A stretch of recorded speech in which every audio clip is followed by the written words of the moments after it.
The rifle was already cocked when Sarah Whitfield opened the door that night,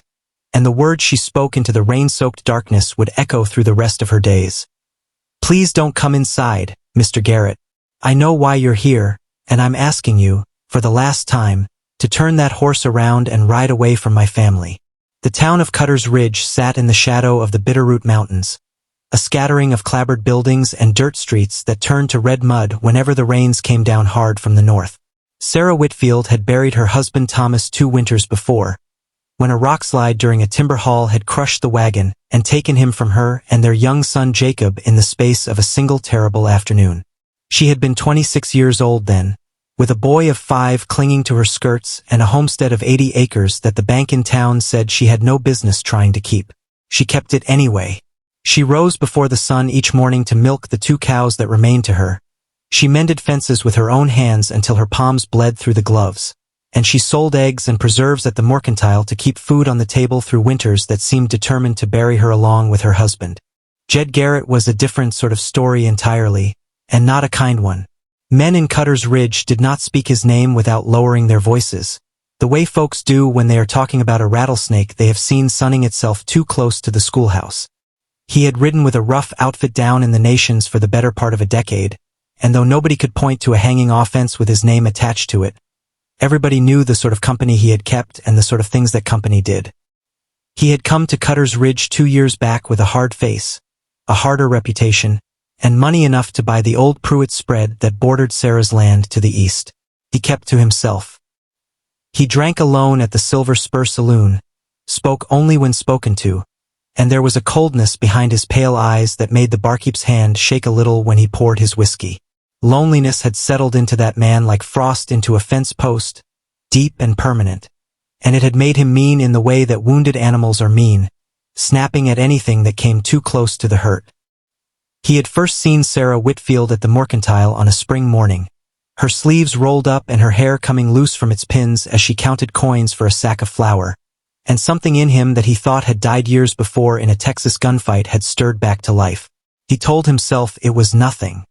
He told himself the same thing the second time he saw her and the third, and by the 10th time he had stopped telling himself anything at all because he knew good and well what it was, and he did not have the first idea what to do with a feeling like that in a heart as calloused as his had become. So he did what men like Jed Garrett often do when tenderness catches them by surprise. He turned it into something rougher. He began riding past her property line more often than any honest errand required. He began appearing at the edge of her fields when she was chopping wood, saying little, watching much, his jaw tight and his eyes unreadable, and there was a hunger in the way he looked at her that frightened her more than any outlaw's gun ever could have, because she could not tell if it was love or something closer to possession, and out on that lonesome frontier, a widow with a young son had learned the hard way that the difference could cost her everything. It was Jacob, in truth, who first softened the edges of Jed Garrett's granite heart, though Jed himself would not have admitted it even under oath. The boy was 7 that autumn, small for his age, with his father's dark curls and a curiosity that ran faster than his legs could carry him. He had wandered onto Garrett land one afternoon chasing a rabbit through the brush, and when a thunderstorm rolled down off the mountains faster than any child could outrun, it was Jed Garrett who found him soaked and shivering under a lone cottonwood tree, more frightened of the lightning than of the hard-faced stranger who scooped him up onto his saddle without a word and rode him home through the storm. Sarah had come running out into the rain when she heard the hoofbeats, her heart near stopping in her chest at the sight of her son slung across a stranger's horse, and when Jed set the boy down gently on the porch and said only, "Found him under the cottonwood, ma'am, he's cold but he's whole." She had seen something in his eyes that did not match the reputation the town had given him. But reputations, once planted, grow roots deep and stubborn, and Sarah Whitfield had learned to trust caution over hope, because hope had already broken her heart once before. That should have been the end of it, a small kindness rendered and quietly forgotten. But Jed Garrett could not seem to stay away after that. He began leaving things at her gate, a brace of quail he had shot, a sack of cornmeal, once a small carved horse he had whittled by lamplight for the boy, though he never once knocked to see it received, as if he could not bear to be thanked, or perhaps could not bear to be refused. Sarah did not know what to make of him. Some days she found herself grateful, and other days she found herself afraid, because a man who watched a woman the way Jed Garrett watched her, silent and burning and unspoken, was a man capable of anything if that silence ever broke. The whole town seemed to sense a storm building between the Whitfield homestead and the old Pruitt spread, and gossip traveled through Cutter's Ridge the way brush fire travels through dry prairie grass, fast and hot and impossible to contain. The trouble came to a head on a night in late October, when a hard rain had been falling since noon and the road into town had turned to a river of mud. Jed Garrett had spent the afternoon at the Silver Spur, and though he was not a man given to drink, that day something had cracked open in him, some old wound from a childhood he never spoke of, a mother who had left and a father who had used his fists more than his words, and the whiskey had loosened the chains he kept wrapped around his heart. He rode to the Whitfield homestead that night not with violence in his mind. He would swear later, but with something nearly as dangerous, which was desperation, the desperation of a lonely man who could no longer bear to watch a woman he loved from a distance and say nothing. He pounded on her door in the driving rain, and when Sarah opened it a crack, lamp in hand, Jacob asleep behind her, she saw a man unraveling, his hat dripping,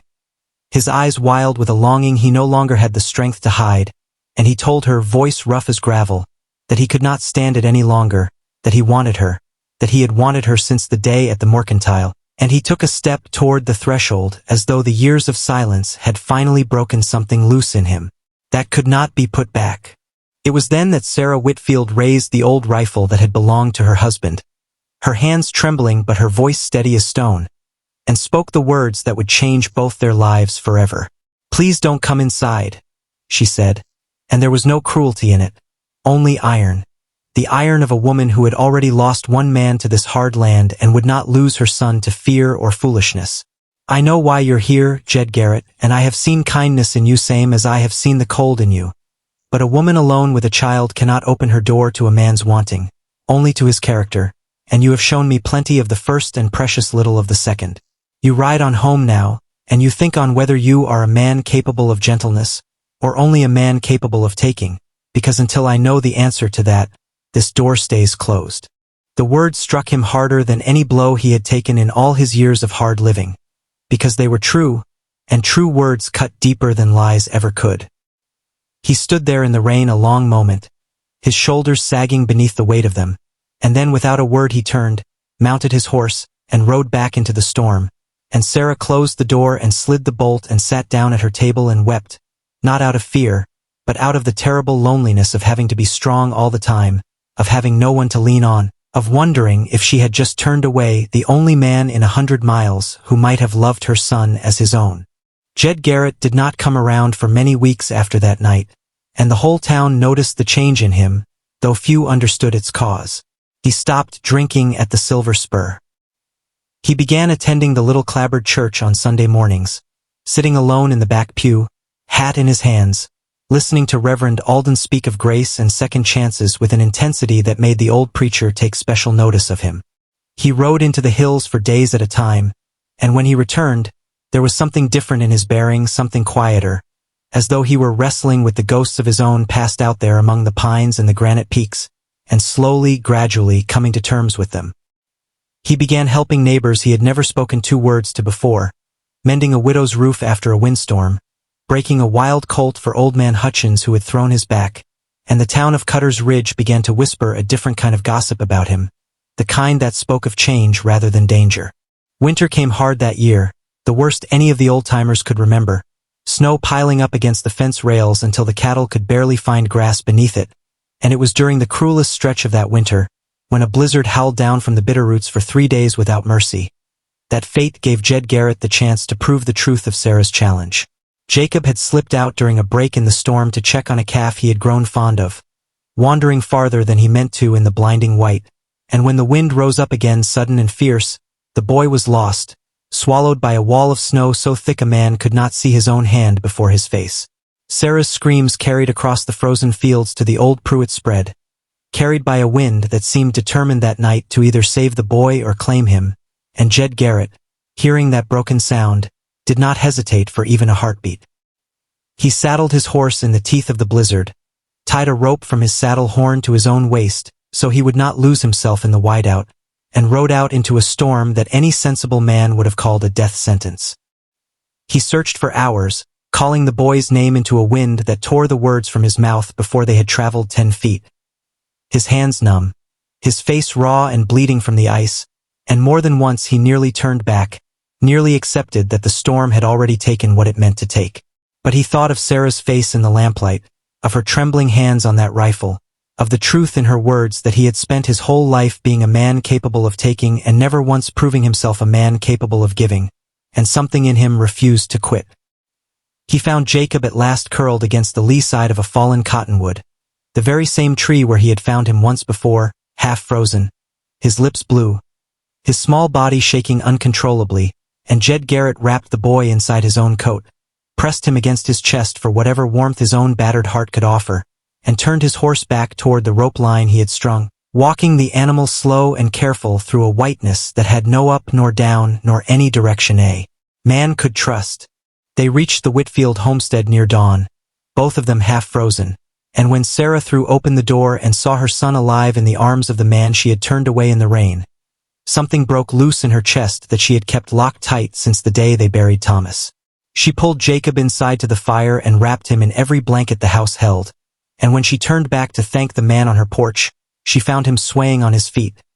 his strength spent entirely in the saving of her boy, and she caught him before he fell and half dragged him to the warmth of the hearth, and that night, for the first time since her husband's death, she prayed with her whole heart, not for herself, but for the recovery of a man the whole town had called mean and lonely, and whom she now understood to be neither, only wounded,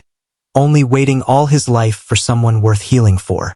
Jed Garrett's fever broke on the third day, and when his eyes opened to find Sarah Whitfield sitting beside his bed, dark circles beneath her eyes from 3 sleepless nights of nursing him, Jacob curled asleep against her side.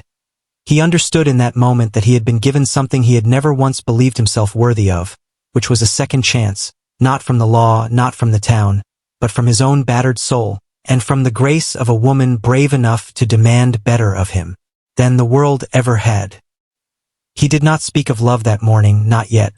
for he had learned enough in that long winter to know that love proven slowly was worth more than love declared in a storm, and so instead he simply reached for her hand, and she let him take it, and that small quiet gesture said more than any words spoken at her door months before ever could have. Spring came to Cutter's Ridge the way it always did, stubborn and slow, and then all at once, the snow melting off the bitterroots in rushing silver streams, the prairie grass pushing up green through the mud, and by the time the wildflowers had claimed the hillsides, the whole town had watched Jed Garrett become a different man entirely, a man who tipped his hat to the ladies at the mercantile, who taught Jacob to whittle proper on the porch of an evening, who stood beside Sarah Whitfield at church with his hat in his hands, and something like peace settled finally into his weathered face. They were married that June beneath the same cottonwood tree where he had twice found her son, the whole town turning out to witness it, because there is nothing folks on the frontier love more than watching a hard story turn gentle, watching a mean and lonely man become, through kindness both given and received, a husband and a father worthy of the name. Now, dear friends watching this story unfold, I would love to know where in the world you are joining us from tonight, and what lesson this tale of the Old West has left stirring in your heart, whether it be the power of second chances, the strength of a mother's courage, or the quiet truth that even the coldest heart can be thawed by patience and grace. Please leave your answer in the comments below, for it warms the storyteller's heart to know how far these old frontier tales can travel. And if this story of a mean and lonely cowboy transformed by love, of a brave widow who demanded better before she offered her heart, and of a small boy saved twice beneath the same lonesome cottonwood tree has touched something deep within you tonight, then please, take a moment now to like this video, share it with someone who needs to believe in second chances, leave a comment to let us know, and subscribe for more stories of faith, courage, and redemption straight from the heart of the American frontier, because somewhere out on that endless Montana prairie, beneath that same wide sky, Jed and Sarah Garrett raised their family together, proof enough that even in the hardest, loneliest corners of this world, love and grace can still ride in through the storm.